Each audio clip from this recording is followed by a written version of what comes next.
दोस्तों नमस्कार। ये है मार्गदर्शन फॉर सिविल सर्विसेज। मैं अनुराग चौधरी। दोस्तों आज की वीडियो में हम सॉल्व करेंगे उत्तर प्रदेश माध्यमिक शिक्षा सेवा चयन बोर्ड द्वारा आयोजित टीजीटी पीजीटी परीक्षा भूगोल यानी ज्योग्राफी का प्रैक्टिस सेट, जो विशेष रूप से टीजीटी सामाजिक विज्ञान के भूगोल खंड और पीजीटी यानी प्रवक्ता परीक्षा भूगोल के लिए बहुत ही उपयोगी तथा महत्वपूर्ण है। दोस्तों इस प्रैक्टिस सेट में उन महत्वपूर्ण प्रश्नों को शामिल किया गया है जो आपके आगामी परीक्षाओं के लिए अति संभावित और महत्वपूर्ण है। तो आइए सॉल्व करते हैं आज का वीडियो। टीजीटी पीजीटी परीक्षा भूगोल का प्रैक्टिस सेट संख्या 5। दोस्तों आज का जो प्रैक्टिस सेट हम सॉल्व करने जा रहे हैं, इसका पहला प्रश्न देखते हैं। निम्नलिखित स्थानों में से कौन दक्षिण का चेरापूंजी के नाम से जाना जाता है? आपको बताना है कि निम्नलिखित स्थानों में से दक्षिण का चेरापूंजी किसे कहा जाता है? सिमोगा, मासिन, अगुम्बे या फिर अम्बोली। तो सही उत्तर है दोस्तों ऑप्शन सी, अगुम्बे। देखिए अगुम्बे कर्नाटक में स्थित है, जो समुद्र तल से 2725 फीट की ऊंचाई पर है। यहाँ वर्ष भर भारी वर्षा होती है, इसलिए इस स्थान को दक्षिण का चेरापूंजी कहा जाता है। और आप जानते हैं कि मेघालय की खासी पहाड़ियों में स्थित मासिन राम को दुनिया का सबसे अधिक वर्षा वाला स्थान के रूप में जाना जाता है। मासिन राम से पहले ये स्थान मेघालय में ही था दोस्तों, ये चेरापूंजी। तो मासिन राम इस समय दुनिया का सबसे अधिक वर्षा वाला स्थान है। इसके पहले मेघालय का चेरापूंजी दुनिया का सबसे अधिक वर्षा वाला स्थान था। प्रश्न है कि दक्षिण का चेरापूंजी, तो अगुम्बे जो कि कर्नाटक राज्य में स्थित है, अगुम्बे को दक्षिण का चेरापूंजी कहा जाता है। अगला प्रश्न है निम्नलिखित में से कौन सा युग्म सुमेलित है? देखिए इरी रेशम असम, मूंगा रेशम अरुणाचल प्रदेश, सहतूत रेशम झारखंड और टसर रेशम कर्नाटक। तो सही उत्तर है दोस्तों। देखिए सबसे पहले जान लेते हैं रेशम के प्रकार और उनके उत्पादक राज्य। सहतूत या मलबरी रेशम इसमें सबसे मतलब प्रथम स्थान पर या उत्पादक राज्यों में आपका कर्नाटक है। तो सहतूत रेशम में कर्नाटक, टसर रेशम में झारखंड, इरी रेशम में असम और मूंगा रेशम में असम महत्वपूर्ण है। तो सही उत्तर है इरी रेशम असम, ये सही सुमेलित है और अन्य विकल्प सही सुमेलित नहीं है। अगला प्रश्न है कि निम्नलिखित में से कौन सी भूकंपी तरंग पृथ्वी के केंद्र भाग के कोर यानी क्रोड से गुजर सकती है? तो दोस्तों भूकंपी तरंगों में पी तरंगे या जो प्राइमरी वेव्स होती हैं, प्राथमिक तरंगे, ये ठोस, तरल और गैस तीनों ही माध्यमों से गुजर सकती हैं। एस तरंगे यानी द्वितीयक तरंगे केवल ठोस और गैस माध्यम से गुजर सकती हैं, लेकिन ये तरल माध्यम में लुप्त हो जाती हैं। एल तरंगे जो होती हैं यानी धरातली तरंगे, ये मुख्यतः धरातल तक ही सीमित होती हैं। ये भी ठोस, द्रव और गैस तीनों माध्यमों से गुजर सकती हैं, लेकिन पृथ्वी का बाह्य क्रोड जो है तरल अवस्था में है, जबकि आंतरिक भाग ठोस अवस्था में है। इसलिए केवल पी तरंगे यानी प्राइमरी तरंगे ही पृथ्वी के केंद्र भाग से गुजर सकती हैं। अगला प्रश्न है जब तीव्र दबाव के कारण वलन की दोनों भुजाएं एक दूसरे के समानांतर और क्षैतिज अवस्था में आ जाती हैं, तो उसके परिणाम स्वरूप बना वलन क्या कहलाता है? तो उत्तर है परिवलन, ऑप्शन सी। जब तीव्र दबाव के कारण वलन की दोनों भुजाएं एक दूसरे के समानांतर और क्षैतिज अवस्था में आ जाती हैं, तो परिवलन नामक वलन बनता है। अगला प्रश्न है पृथ्वी के धरातल से पृथ्वी के आंतरिक भाग की ओर निम्न को एक क्रमिक रूप में प्रस्तुत कीजिए और नीचे दिए गए कूट की सहायता से सही उत्तर का चयन करिए। देखिए एथनोस्फीयर, मेंटल, ठोस क्रोड और तरल क्रोड। तो इसमें आपको क्रम बताना है। देखिए दोस्तों यहाँ पर देखिए जो आपका उत्तर हो जाएगा पृथ्वी के धरातल से पृथ्वी के आंतरिक भाग की ओर जो क्रम है वो सबसे पहले एथनोस्फीयर, उसके बाद मेंटल, फिर तरल क्रोड जो कि बाह्य होता है, बाह्य क्रोड, और तरल क्रोड, आंतरिक क्रोड यहाँ पे ठोस होता है। तो देखिए सबसे पहले एथनोस्फीयर हो जाएगा यानी 1, उसके बाद मेंटल 2, फिर आ जाएगा तरल क्रोड, फिर ठोस क्रोड। तो सही उत्तर हो जाएगा आपका ऑप्शन सी 1, 2, 4 और 3। अगला प्रश्न है सूची 1 का सूची 2 से मिलान करना है दोस्तों। देखिए अटलांटिक में जो महासागरीय कटक है वो है डॉल्फिन, प्रशांत महासागर में काकोस, इसके अलावा आर्कटिक, देखिए दोस्तों आर्कटिक में क्या है, देख लेते हैं। आर्कटिक में मेंडलीव है, तो मेंडलीव से मिलान कर देते हैं। और अरब सागर में दोस्तों एडेन। तो सही उत्तर इस प्रकार से हो जाएगा। अटलांटिक में डाल्फिन महासागरीय कटक है, आर्कटिक में मेंडलीव, अरब सागर में एडेन और प्रशांत महासागर में काकोस महासागरीय कटक स्थित है।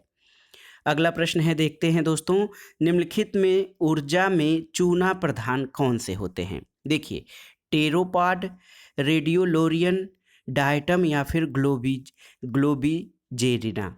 तो आपको बताना है कि निम्नलिखित ऊर्जा में चूना प्रधान कौन से होते हैं।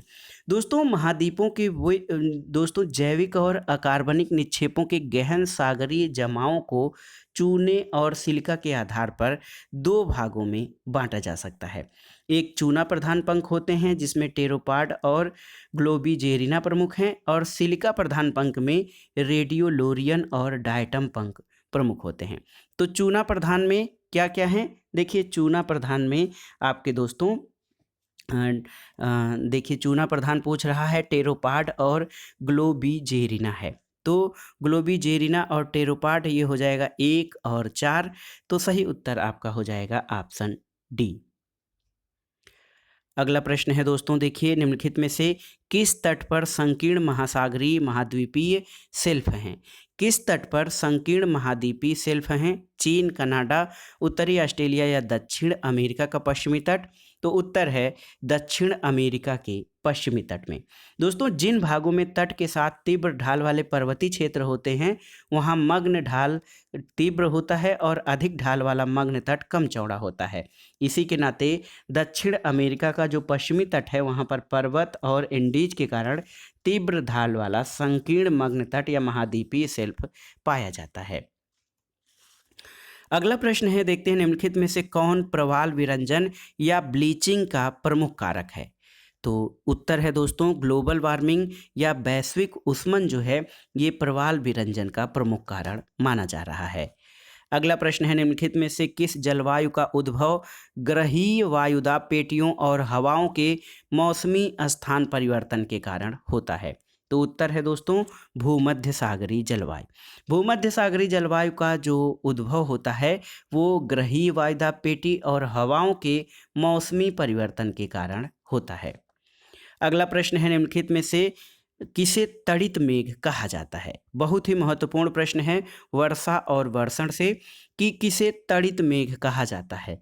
तो दोस्तों कपासी वर्षा मेघ, ऑप्शन सी आपका सही उत्तर है।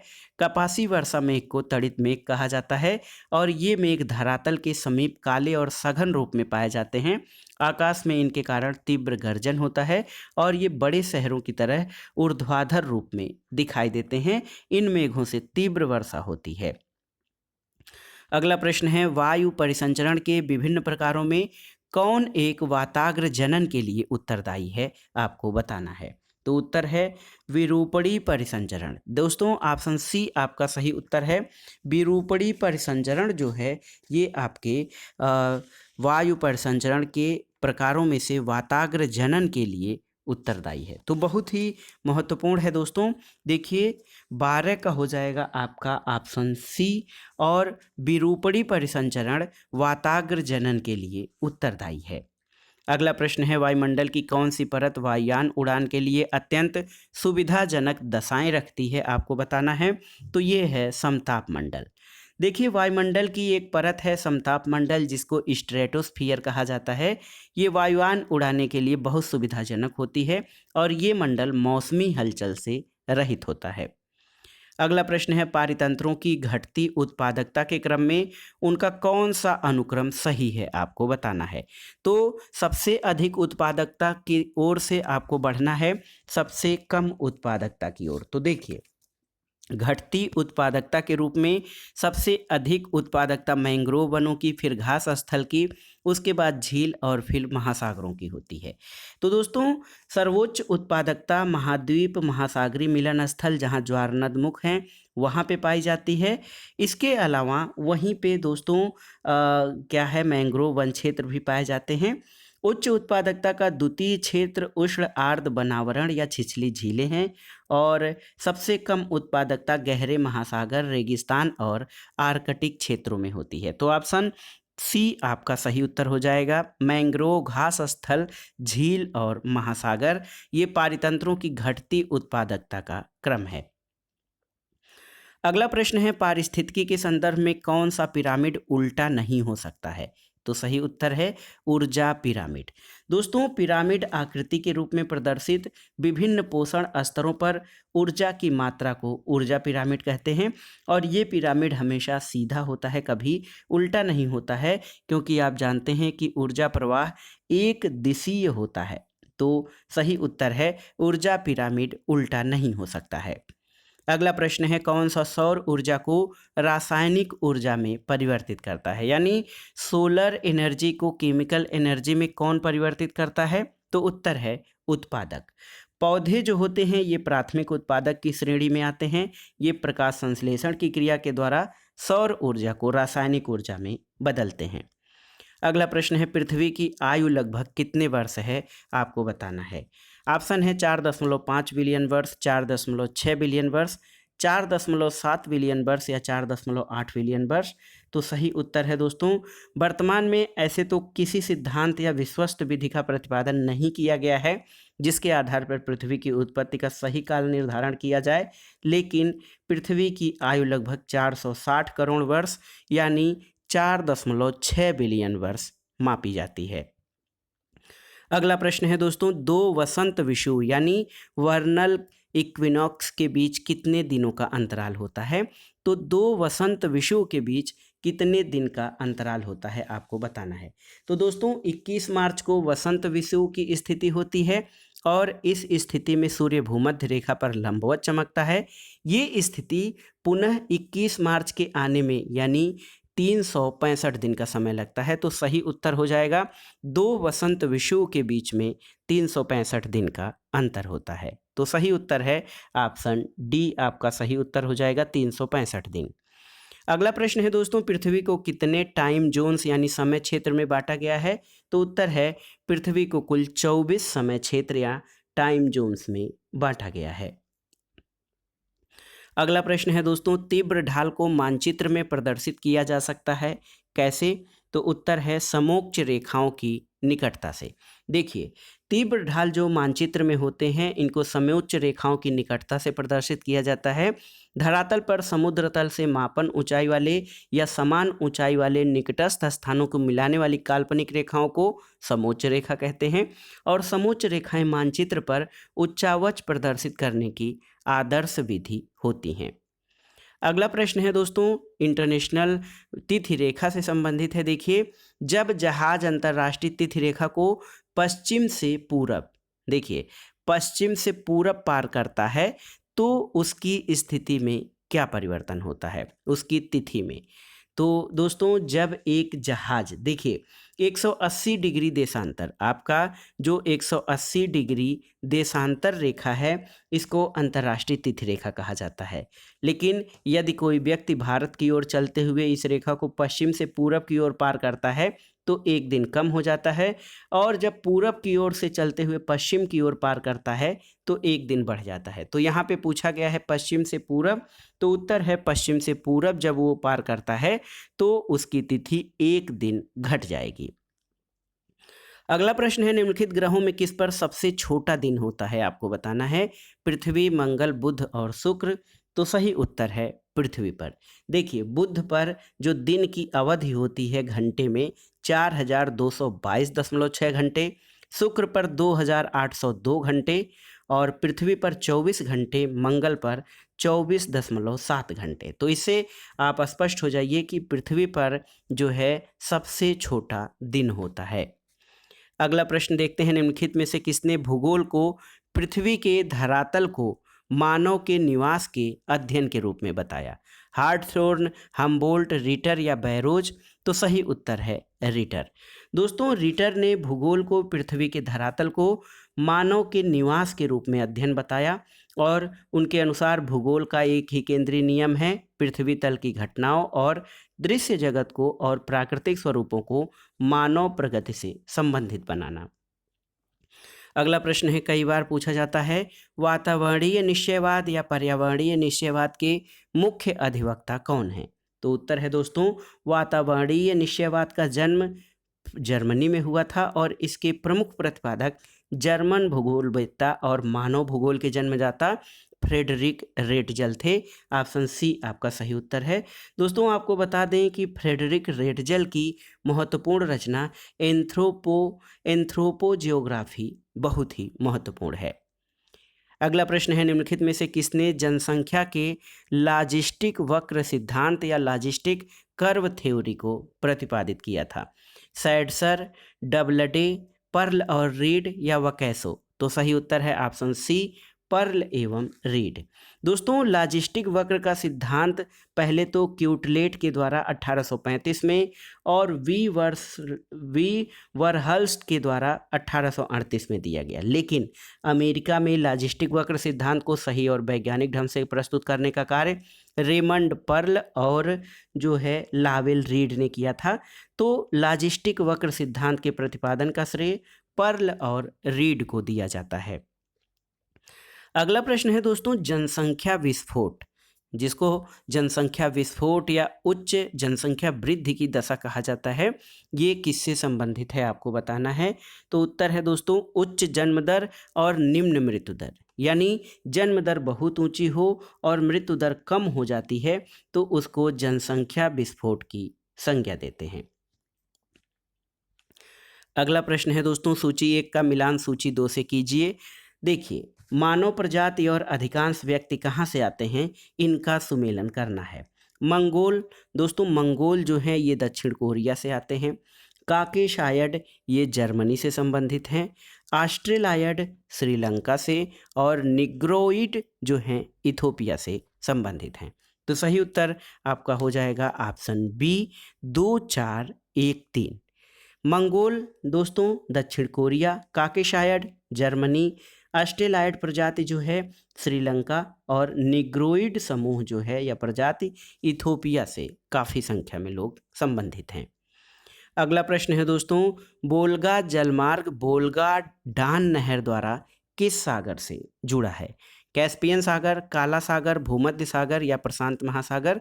तो सही उत्तर है दोस्तों, बोल्गा जलमार्ग जो है ये आपका बोल्गा डान नहर द्वारा काला सागर के साथ जुड़ा हुआ है। तो देखिए सही उत्तर है ऑप्शन बी, आपका सही उत्तर हो जाएगा ब्लैक सी।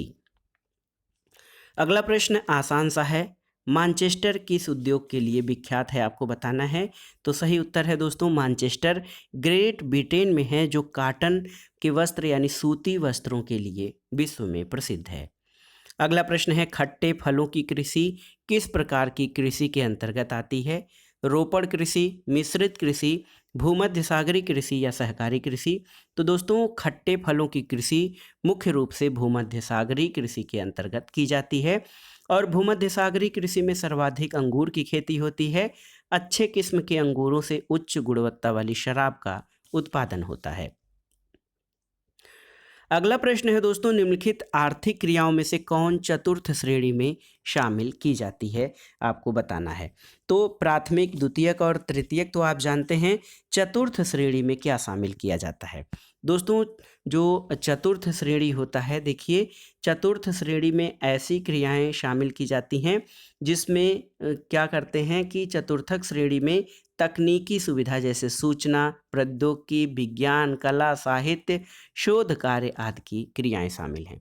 तो यहाँ पर देखिए सूचना और प्रबंधन, तो सही उत्तर है ऑप्शन 3 और 4, यानी ऑप्शन सी आपका हो जाएगा 3 और 4, यानी सूचना और प्रबंधन, शोध, ये सब चतुर्थ श्रेणी क्रियाओं में शामिल की जाती हैं। अगला प्रश्न है कि व्यावसायिक श्रमिक किस कॉलर के रंग से पहचाने जाते हैं? White collar, blue collar, red collar या गुलाबी यानी पिंक कॉलर? तो आपको बताना है कि व्यावसायिक श्रमिक जो होते हैं ये किस कॉलर के रंग से पहचाने जाते हैं।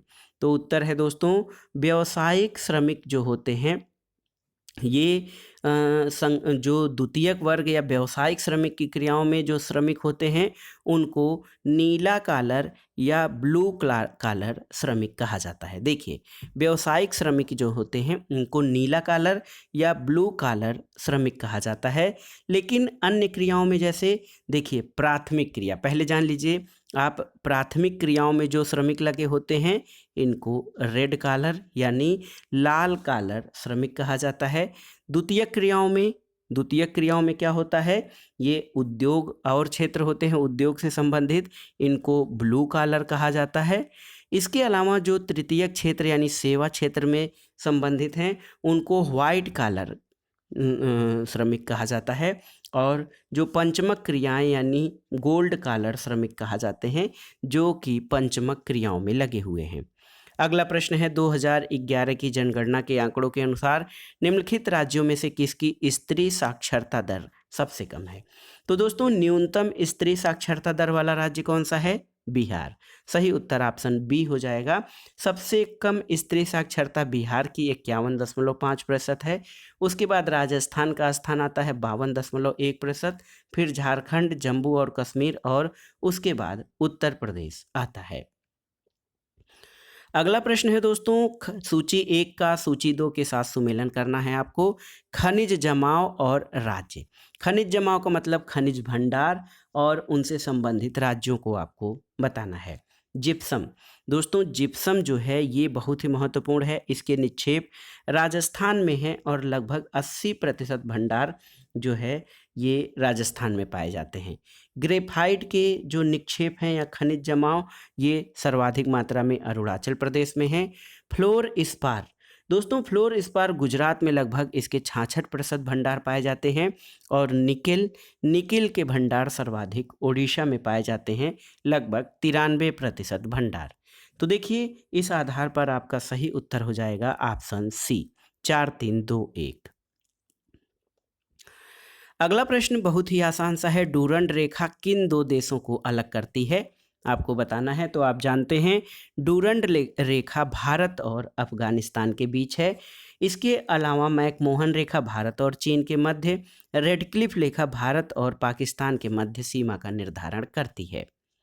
अगला प्रश्न है निम्नलिखित भारत के राज्यों में से किसकी सीमा 3 देशों से मिलती है। तो देखिए दोस्तों इसमें हिमाचल प्रदेश की सीमा ये केवल चीन से लगी हुई है। सिक्किम की सीमा जो है नेपाल, भूटान और Myanmar, NBM Nepal, Bhutan, Myanmar से लगी हुई है। उत्तराखंड की सीमा, दोस्तों उत्तराखंड की सीमा नेपाल और चीन से, और मिजोरम की सीमा जो है ये आपकी बांग्लादेश और म्यांमार से लगती है। तो सही उत्तर है सिक्किम की सीमा सबसे अधिक देशों से यानी 3 देशों से नेपाल, भूटान और म्यांमार से लगती है। तो याद कर लीजिए दोस्तों इसमें जो ऑप्शन दिए गए हैं इसमें सिक्किम की सीमा सर्वाधिक 3 देशों से मिलती है, नेपाल, भूटान और म्यांमार। अगला प्रश्न है निम्नलिखित में से कौन सी नदी भारत के पठारी भाग को मालवा और दक्कन के पठार में विभाजित करती है। तो उत्तर है नर्मदा नदी। देखिए दोस्तों नर्मदा नदी का उद्गम अमरकंटक के पश्चिमी भाग से होता है।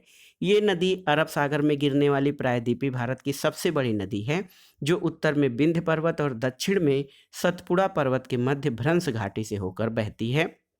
और नर्मदा नदी भारत के पठारी भाग को मालवा और दक्कन के पठार में विभाजित करती है। अगला प्रश्न है दोस्तों निम्नलिखित जल विद्युत परियोजनाओं में से कौन सा एक सही सुमेलित है, आपको बताना है। तो यहाँ पर देखिए ऑप्शन डी आपका सही सुमेलित है। पल्लीवासल जल विद्युत परियोजना केरल के पल्लीवासल गांव में स्थित है। इसके अलावा अन्य जो हैं वो सही सुमेलित नहीं हैं। देखिए उकाई परियोजना ये आपके गुजरात राज्य में स्थित है। पायकारा परियोजना तमिलनाडु में स्थित है। और शरावती परियोजना दोस्तों ये आपके कर्नाटक में स्थित है। तो देखिए उकाई परियोजना गुजरात में, पायकारा तमिलनाडु में और शरावती कर्नाटक में स्थित है। सही सुमेलित पल्लीवासल जल विद्युत परियोजना ये केरल राज्य में है, जो कि सही सुमेलित है। अगला प्रश्न है दोस्तों भूगर्भीय दृष्टि से भारत की सबसे पुरानी चट्टानें कहाँ की हैं। ऑप्शन है कर्नाटक के धारवाड़ क्षेत्र, राजस्थान के अरावली क्षेत्र, मध्य प्रदेश के विंध्य क्षेत्र या पंजाब के शिवालिक क्षेत्र? तो सही उत्तर है सबसे पुरानी चट्टानें कर्नाटक के धारवाड़ क्षेत्र की हैं। दोस्तों, धारवाड़ क्षेत्र की चट्टानों का निर्माण आर्कियन क्रम की चट्टानों के अपरदन और निक्षेपण से हुआ है और अरावली पर्वतमाला का निर्माण भी इसी क्रम की चट्टानों से हुआ है और ये संसार का प्राचीनतम मोड़दार पर्वत है। अगला प्रश्न है दोस्तों, भारत में कौन से क्षेत्र जैव विविधता यानी बायोडाइवर्सिटी की दृष्टि से पृथ्वी पर हॉट स्पॉट या तप्त स्थल माने जाते हैं? तो उत्तर है पश्चिमी घाट और पूर्वी हिमालय। दोस्तों, हॉट स्पॉट जो होता है ये जैव विविधता की दृष्टि से महत्वपूर्ण होता है।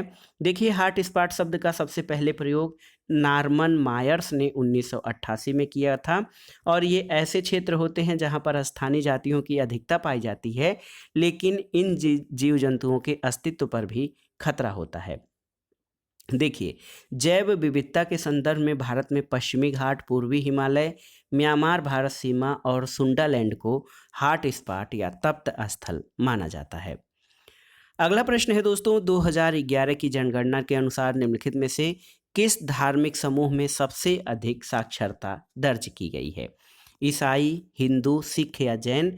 तो पहले नंबर पे दोस्तों जैन का स्थान है, यानी हमारे यहाँ जो जैन धार्मिक समुदाय है उसमें सर्वाधिक साक्षरता 94.9%, उसके बाद ईसाई धर्म में 84.5% साक्षरता दर्ज की गई है।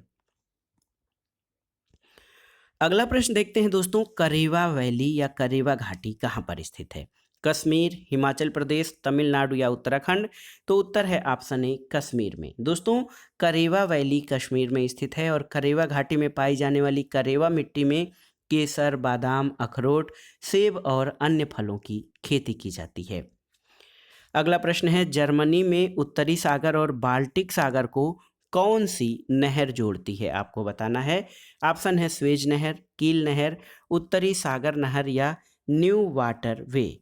तो सही उत्तर है दोस्तों, जर्मनी में उत्तरी सागर और बाल्टिक सागर को कील नहर जोड़ती है और कील नहर ये 98 किलोमीटर लंबी और 12 मीटर चौड़ी नहर है।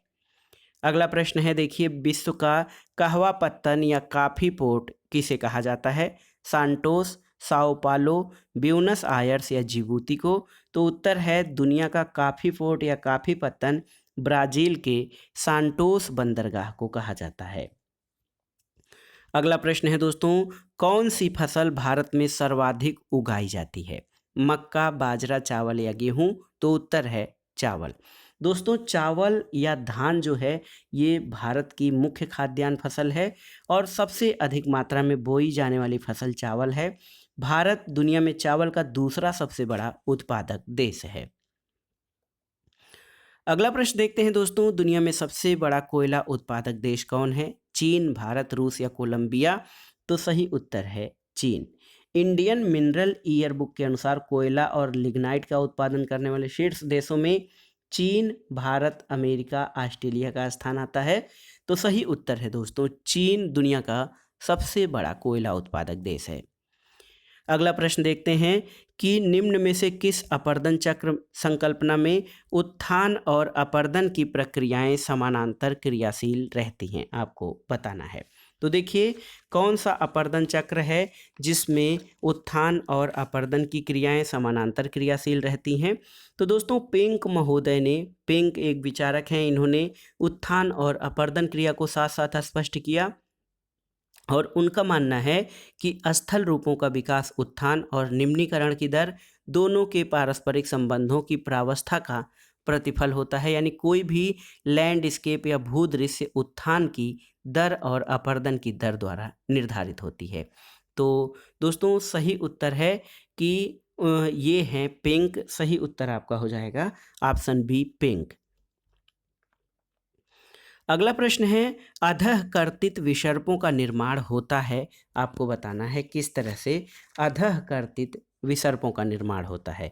तो दोस्तों, नदियाँ जो होती हैं ये जलीय प्रक्रमों के अपर्दन की शक्ति के आधार पर ऋणात्मक परिवर्तन के फलस्वरूप त्वरित गति से विद्ध को नवोन्मेष कहा जाता है। नवोन्मेष के कारण अधः कर्तित विसर्पों का निर्माण होता है। दोस्तों नदियाँ जो होती हैं नवोन्मेष के कारण अपनी घाटी को निम्नवर्ती अपरदन के कारण पुनः गहरा करने लगती हैं और नवोन्मेष के कारण नवीन स्थल रूपों का निर्माण होता है और इस तरह के स्थलाकृति को बहुचक्रीय स्थल रूप कहते हैं, जिनमें प्रमुख अधःकृतिक विसर्प, निक पॉइंट, युगल वेदिका और घाटी के अंदर घाटी या बहुमंजिली घाटी पाई जाती है। अगला प्रश्न है दोस्तों, किसी भूदृश्य में जलप्रपातों और छिप्रिकाओं की बहुलता किसका द्योतक होता है, आपको बताना है। तो दोस्तों जब नदी अपनी युवावस्था में होती है तो जलप्रपातों और छिप्रिकाओं का निर्माण करती है। देखिए दोस्तों, जब किसी स्थान पर नदियों का जल ऊंचाई से खड़े ढाल के ऊपर अधिक वेग से नीचे की ओर गिरता है तो उसको जलप्रपात कहते हैं, जबकि छिप्रिका की ऊंचाई प्रपात की अपेक्षा कम और ढाल सामान्य होता है। तो भूदृश्य में जलप्रपात और छिप्रिकाओं की बहुलता नदियों के युवावस्था का द्योतक है।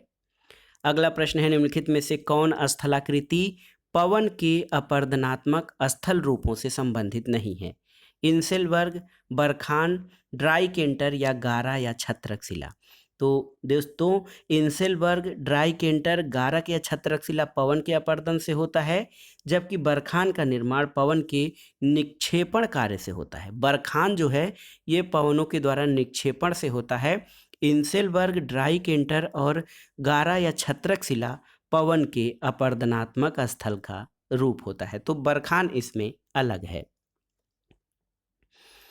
अगला प्रश्न है दोस्तों, कथन कारण से संबंधित है। कारण और कथन और कारण दिया गया है, वायु की निक्षेपणी क्रिया के कारण स्कर बनते हैं। तो दोस्तों लेकिन सही नहीं है कथन, क्योंकि वायु की निक्षेपणी क्रिया के कारण स्कर का निर्माण नहीं होता है, बल्कि स्कर का निर्माण हिम के पिघलने से प्राप्त जलधाराओं द्वारा मलबा निक्षेपण के द्वारा होता है। कारण है कि स्कर सरिता हिमी निक्षेप के कारण बनते हैं।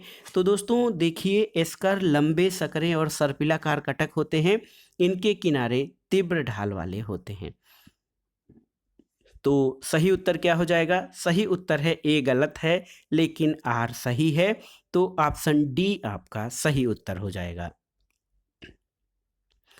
अगला प्रश्न है दोस्तों, ज्वालामुखी और देश हैं। आपको बताना है कि निम्नलिखित युग्मों में से कौन सही सुमेलित नहीं है।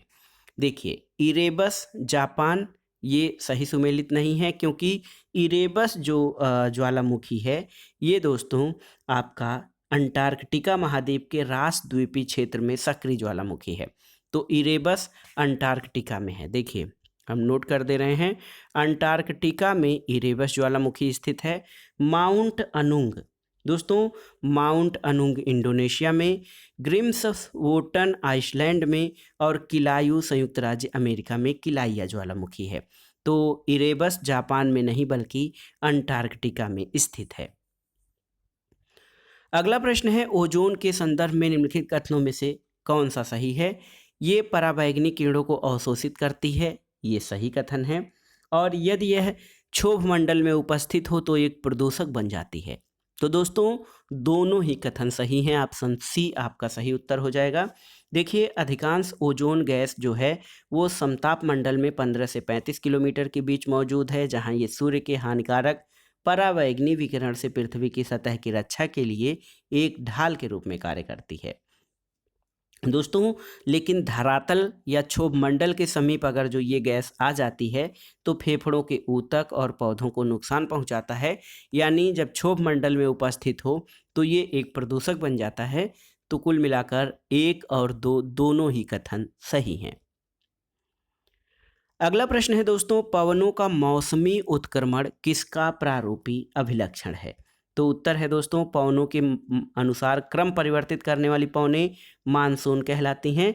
और वास्तव में मानसून शब्द का प्रयोग किसी प्रदेश में प्रवाहित होने वाली उन हवाओं के लिए किया जाता है जिनकी दिशा में वर्ष में 2 बार पूर्ण परिवर्तन होता है।